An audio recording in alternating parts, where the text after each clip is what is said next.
Professeur Bertal, quelle est votre relation avec Datascope Intervascular? Depuis plusieurs années, on utilise vos produits en matière de chirurgie vasculaire, mais aussi on a connaissance de votre matériel Datascope, puisque quelques appareils ont été achetés à votre firme. Dans quel état est la chirurgie vasculaire en Algérie à ce moment?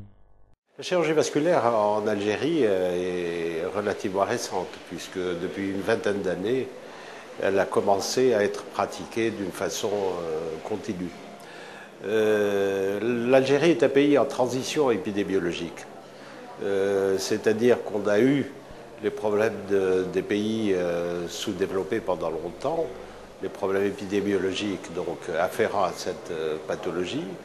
Et aujourd'hui, nous vivons simultanément les problèmes des sociétés développées avec une augmentation de l'athérosclérose et des maladies artérielles.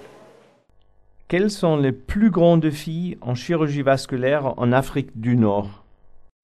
Actuellement, la pathologie coronaire est bien prise en charge, mais en matière de chirurgie vasculaire périphérique, notre challenge actuellement est de mettre au point des nouvelles méthodes de traitement endovasculaire de lésions complexes.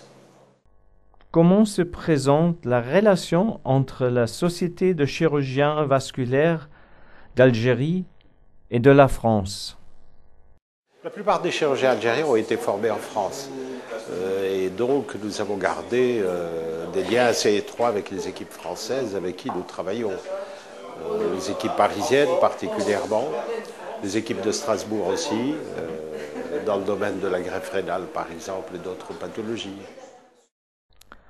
Quelles sont les différences dans le spectre de maladies vasculaires entre l'Algérie et la France? Il y a quelques différences, effectivement. L'Algérie est un des pays où la pathologie vasculaire inflammatoire est assez fréquente. Maladie de Besset, maladie de Takayasu et d'autres atteintes inflammatoires comme la maladie de Léo-Burrière, ce qui est rare dans les pays occidentaux. Et c'est ce qui intéresse un petit peu nos collègues français dans nos échanges. Ils voient une pathologie inhabituelle dans les pays d'Occident et nous apprenons avec eux des techniques les plus récentes. Professeur Bertal, quel est votre avis sur l'avenir de la chirurgie vasculaire dans votre pays? La pathologie vasculaire va en se développant, en augmentant de fréquence. Le meilleur indicateur que nous ayons, c'est la pathologie coronaire, qui était rare il y a 15-20 ans et qui aujourd'hui occupe le premier plan dans la pathologie cardiologique. Et pour les maladies artérielles, ça sera probablement la même chose.